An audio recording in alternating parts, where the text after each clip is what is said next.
Today we're going to be looking at the mopping feature of the Dibea D960 robotic vacuum.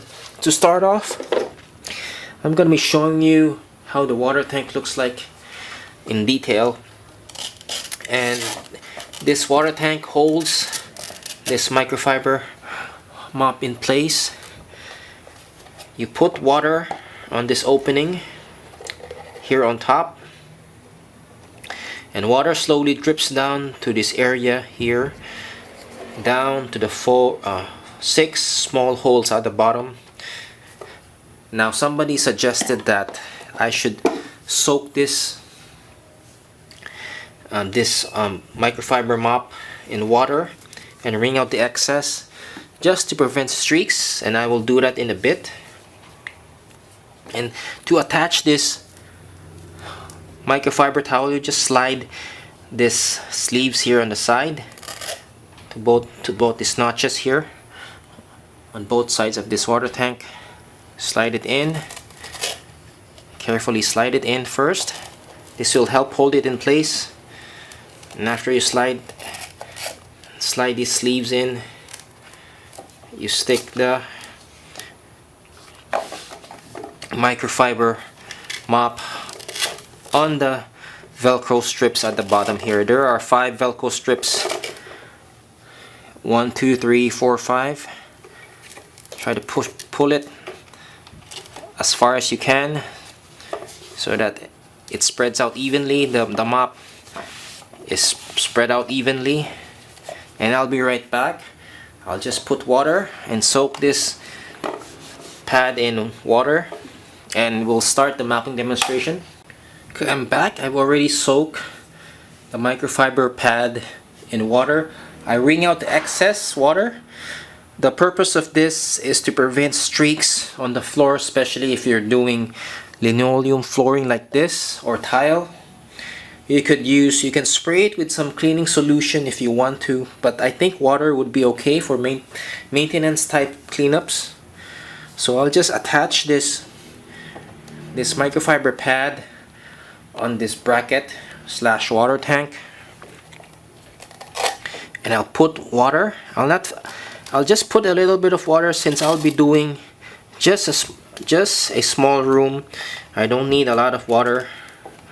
So that's another tip that you can use to save on time from emptying this water tank and to prevent unnecessary streaks on the floor. Now, to add water, just open this cover and pour in the water. I have here some distilled water. I'm just adding a little bit of water here. Not a lot. I'm not doing a large room. I'm only doing a small room, which is the reason why I'm not adding a lot of water. Now, to attach this bracket, just remove the dry dirt bin. Slide it off. Just push this lever at the back. Slide this off. Then attach this in its place. We'll see how this robot navigates with the water tank on, and automatically the robot will detect that the water tank is on and the motor will shut off. Right now I have the tripod set up, and let's just press the start button here at the middle of the remote control, and the robot will start to mop.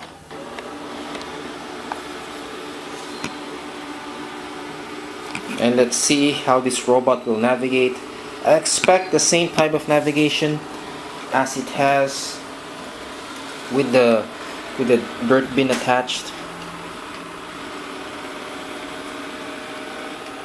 And let's see if this robot will leave some streaks on the floor during the mopping cycle. I'll let this run for around 5 minutes or so. I don't have a timer, so I'll just do a feel. I'll just check from time to time how long I've recorded, and Hopefully we'll get an accurate test on what to expect from this robot in real life.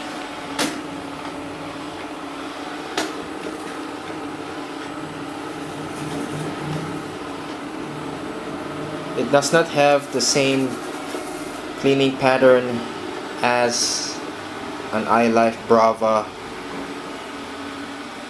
that uses a more thorough back and forth pattern, that mopping pattern.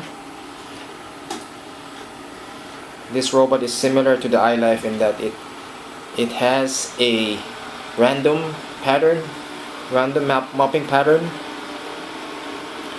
So it's pretty much a great option if you just want something to maintain your floors with, something to mop your tiled floors or hardwood or linoleum floors, or you want to dust it lightly. Since the dry dirt bin and water tank are separate, you cannot use this to mop and vacuum at the same time. You will need to do it separately.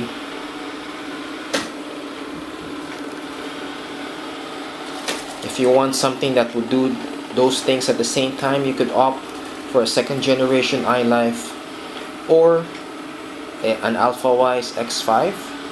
You can check my channel for the video review of that.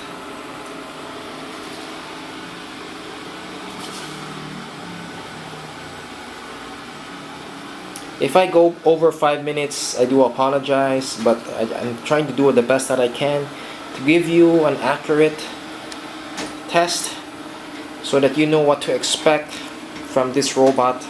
I've placed a chair there so that you can see how it does navigating in between furniture.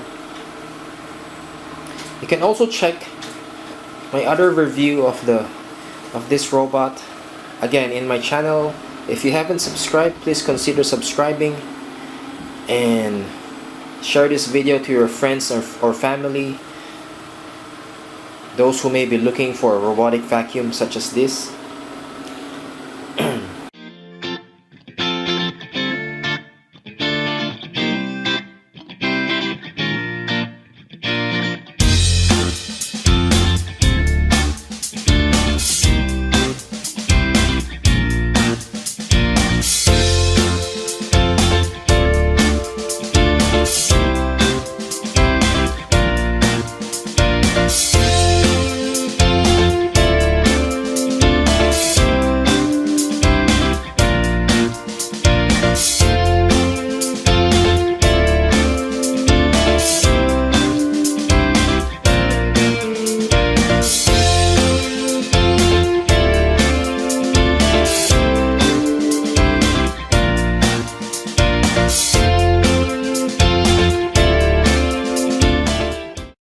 Okay, it's a 10-minute mark. I'm sorry, I apologize. I went over the 5-minute mark by a lot.